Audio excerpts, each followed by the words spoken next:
Welcome to the Daily Spiral. Okay, get on the table. Today, we are conducting a live autopsy on you because, judging by your recent Spotify playlist, your heart is in a million little pathetic pieces. The diagnosis? A classic case of heartbreak.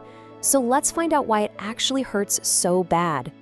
All right, let's start with your official injury report. We've got to document the damages, we have to assess the trauma, and we really need to get to the bottom of why every single Olivia Rodrigo song feels like a personal attack right now. Time to get clinical. So I'm guessing everyone's telling you you're being dramatic, right?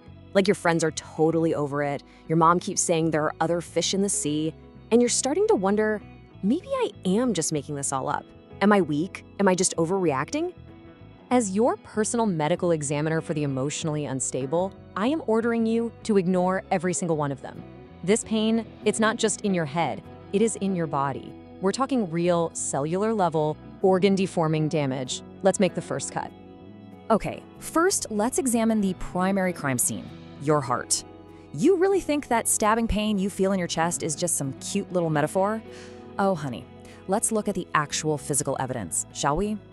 I want you to say this with me. Takotsubo cardiomyopathy. It's also known as broken heart syndrome, and it was first identified by Japanese researchers back in the 90s. And spoiler alert, it is what is happening inside your chest right now.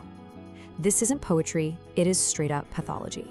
So here's what went down. When you got that text or had that awful fight, your body just unleashed a chemical flood.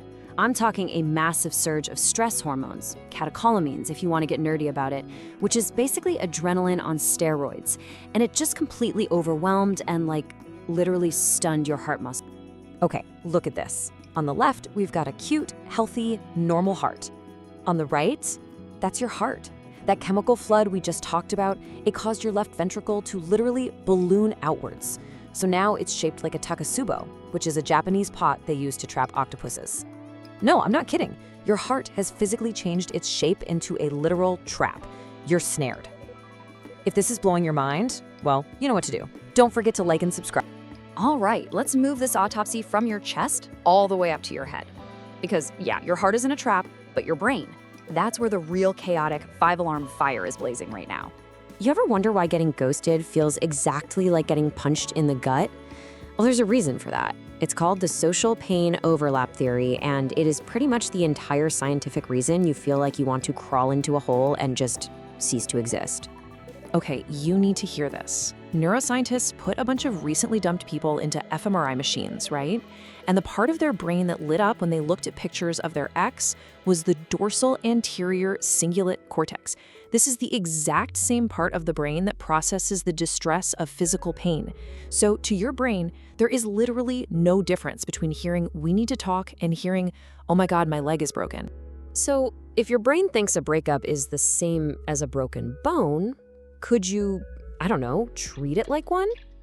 This is where the evidence gets truly unhinged and honestly, kinda iconic. Now listen, I am not a doctor and this is not medical advice, but a real-life study found that people who took Tylenol every day actually reported feeling less emotional pain from social rejection. An over-the-counter painkiller can literally dull the ache of being left on red. It's just more proof that the circuitry is shared. Your pain is real enough to be medicated. All right, it's time for the final diagnosis. We have to talk about that uncontrollable urge you have to check their socials, reread old texts, and just generally act like a detective with a death wish. The diagnosis? It's basically an addiction. That intense craving you feel? Yeah, that's not some romantic longing. It is literally just your nucleus accumbens firing off. That's the brain's reward center. It's the same part that lights up for things like cocaine and nicotine. So looking at a picture of your ex is basically the neurochemical equivalent of doing a line of coke. So let's wrap up this whole autopsy report with a very clear final diagnosis. You are not lovesick. You are not a romantic hero from some novel. You are an addict, and you are deep in the throes of a brutal neurochemical withdrawal. So what's the recovery plan?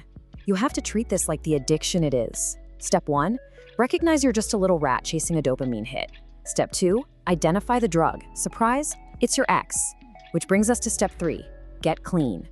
I am writing your one prescription. It's simple, but it is not easy. For the love of God, do not text your dealer. Thank you for spiraling with us.